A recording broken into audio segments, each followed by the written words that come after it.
हमारे साथ है डॉक्टर चित्रेश अग्रवाल जो ऑन्कोलॉजिस्ट है और पारस हॉस्पिटल में है। तो हम उस जानते हैं कि जो ये कैंसर बीमारी है जो पूरे देश में एक सुरसामुख की तरह फैल रही है, उसके क्या कारण है और उसको कैसे दूर किया जाता है।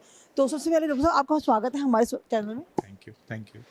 तो सर हमें ये बताइए कि ये जो बीमारी कैंसर की जो दिन प्रतिदिन सुरसामुख की तरह फैल रही है, सर क्या कारण है?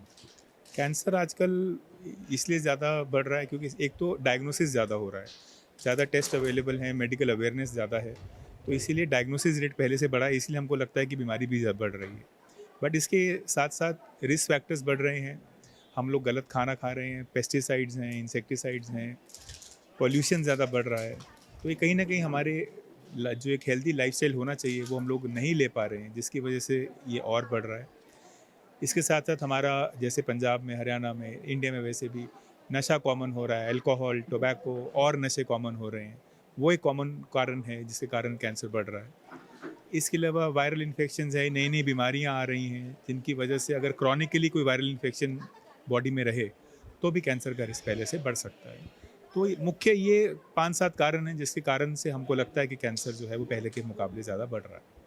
सर जैसे हम देखा गया कि कैंसर के लिए काफ़ी भ्रामक, अगर हम बात करें रिश्तेदारों की या फिर समाज की, तो काफ़ी भ्रांति फैली हुई है कि ये तो सुई लगने से ज़्यादा फैलता है या फिर अगर आप रेडियो करवाएंगे तो फैल जाएगा, रेडियो कोज कैंसर। क्या ये सही है? ये बिल्कुल गलत है। कैंसर किसी सुई लगाने से नहीं फैलता। ये एक बहुत बड़ा भ्रम है कि बायोप्सी कराएंगे, एफएनएसी कराएंगे तो कैंसर फैल जाएगा। बल्कि हम तो उल्टा ये समझाएंगे कि अगर एफएनएसी या बायोप्सी नहीं कराएंगे तो आप अपनी बीमारी को खुद ही ख़राब कर रहे हैं, क्योंकि आपको डायग्नोसिस टाइम पे नहीं हो रहा है और कैंसर में टाइम ही सबसे इम्पोर्टेंट है। तो अगर आपको पता है कि आपको गांठ है और आप उसकी जांच नहीं करा रहे इस डर के मारे कि ये फैल जाएगा, तो इसमें ये एक बहुत बड़ा भ्रम है और इसमें पेशेंट या फैमिली की गलती है और इसमें कैंसर को दोष नहीं ठहराया जा सकता। सर कुछ आपने देखा कि देसी जो इलाज करते हैं, अगर हम बात करें आयुर्वेद की या फिर नेचुरोपैथी की, वो भी यही कहते हैं कि भी आप बिना बायोप्सी कराए, बिना अगर आपने कीमो नहीं कराई है या रेडियो नहीं कराई है तो आप हमारे पास आ सकते हैं, हम इसका इलाज कर सकते हैं। क्या सही है? ये देखिए, ये जो इंडिया में भ्रम है या जो मिस इन्फॉर्मेशन है, इसको कंट्रोल करने का कोई रेगुलेशन या कोई लॉ तो है नहीं। बट ऐसे बहुत लोग हैं जिनका इन ऑल्टरनेटिव थेरेपीज़ में विश्वास है। हम ये नहीं कहते कि काम करती कि नहीं करती, वो तो बोलना ठीक नहीं होगा। बट मैं हमने पेशेंट्स को ये समझाता हूँ कि अगर आपका विश्वास है तो आप हमारे ट्रीटमेंट के साथ साथ वो लेते रहिए। तो जिसका जो विश्वास है, ऑल्टरनेटिव थेरेपी है, वो कई चीज़ें हेल्प करती हैं, एंटीऑक्सीडेंट्स देते हैं, कुछ ऐसी दवाइयाँ जिससे बॉडी का इन्फ्लेमेशन रेट कम होता है, वो थेरेपी में काम कर सकती हैं। बट वो एक मेन ट्रीटमेंट नहीं होता। आपकी कैंसर का मेन ट्रीटमेंट चल रहा है, उनके साथ आपको आयुर्वेद की या कोई भी ऑल्टरनेटिव सिस्टम ऑफ मेडिसिन की जो ट्रीटमेंट है वो ऐड करके लेना है। आई थिंक वो एक्सेप्टेबल है, but that cannot be the only treatment that you are trying to take. Sir जैसे कि अगर हम बात करते हैं कि जैसे आप कहते हैं कि भी हम ले सकते हैं, तो आयुर्वेद और नेचुरोपैथी, एलोपैथी के साथ कर सकते हैं इसको हम? हमारी तरफ से तो इसका कोई कॉन्ट्रा इंडिकेशन या साइड इफ़ेक्ट नहीं है, क्योंकि हम लोगों को पता है हमारी मेडिसिन में क्या क्या है और उनको हम कैसे कैसे दे रहे हैं। तो हम उस चीज़ को मना नहीं करते, पर उनका मेडिसिन में क्या है या क्या कंटेंट है वो हमारे लिए जज करना मुश्किल होता है। इसीलिए बहुत लोग हमारे मना करने के बावजूद वो सब चीज़ें कंटिन्यू करते हैं। तो हम अपने पेशेंट को यही समझाते हैं कि ये मेन ट्रीटमेंट है, ये लेते रहिए, इसी से फ़र्क होना है मेन।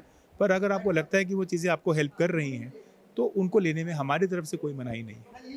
सर जैसे कैंसर केस काफ़ी बढ़ रहे हैं, तो किस तरह से जागरूकता अभियान चलाया जाए? जैसे आज हमने ये कार्यक्रम में आप आए और आपने लोगों को जागरूक किया। इसके अलावा और क्या-क्या प्रोसेस से हम लोगों को जागरूक कर सकें? क्योंकि मैंने देखा कि ज़्यादातर लोग इस बात को समझ ही नहीं पा रहे हैं। उनको ये लगता है कि अगर हम कैंसर में रेडियो कराएँगे तो इससे हमें ना बढ़ जाएगा और हम कहीं न कहीं ज़िंदगी हार जाएँगे। तो किस तरह से करेंगे? देखिए, ये धीरे-धीरे अवेयरनेस आती है। पहले के मुकाबले लोगों में कैंसर की जागरूकता बढ़ रही है और ये और बढ़ेगी। और जैसे सोशल मीडिया हैंडल्स हैं, ऐसे हेल्थ टॉक्स हैं, गवर्नमेंट की पॉलिसीज़ हैं, हेल्थ प्रोग्राम्स हैं, रेडियो बाइट्स हैं, ऐसे बहुत अभियान ऑलरेडी चल रहे हैं और धीरे-धीरे मुझे लगता है कि अगर ये ओवर ईयर्स है, ये एक दिन में तो नहीं होगा चेंज। बट आजकल लोग भी ज़्यादा अवेयर हैं, सिम्प्टोमेटोलॉजी भी ज़्यादा कॉमन है और लोग इस चीज़ को समझ रहे हैं कि कैंसर एक बढ़ता हुआ प्रॉब्लम है जिसको मैनेज करना चाहिए। तो यही जो 5-7 इंटरवेंशन हम लोग कर रहे हैं, इसमें कहीं न कहीं हमको लगता है कि आने वाले कुछ सालों में लोगों के जो डाउट्स हैं या जो मिथ्स हैं वो कम होंगी और सही इन्फॉर्मेशन लोगों तक पहुँचेगी। सर मेडिसिन के बारे में क्या कहना है आपको कि क्या कितनी मेडिसिन कैंसर को लेके आई है जिससे कैंसर ठीक हो रहे हैं? आजकल तो मैम कैंसर एक ऐसा फील्ड है जहाँ पे बहुत एडवांसमेंट है। पहले सिर्फ advance stage cancer, stage 4 cancers में हम लोग कीमोथेरेपी करते थे। आजकल हम immunotherapy, target therapy, even oral गोलियाँ, स्टेज 4 कैंसर्स बहुत लोगों के सिर्फ एक गोली खाने से ठीक हो रहे हैं। सो बहुत एडवांसमेंट है। अपने टाइम पर डायग्नोसिस करा के ठीक डॉक्टर के पास अगर आप जाएंगे और अपना इलाज कराएंगे तो कैंसर भी आपका कुछ नहीं बिगाड़ सकता। ये मैसेज है। तो ये थे हमारे साथ डॉक्टर चित्रेश अग्रवाल। उन्होंने बताया कि किस तरह से हम कैंसर को, जो भयानक बीमारी जिसको लेकर लोगों में काफ़ी भ्रम रहता है, उसको ठीक किया जा सकता है सिर्फ अपनी भ्रांति दूर करके। तो मैं करुणा जिंदल, पंचकुला से, चैनल 18 भारत के लिए।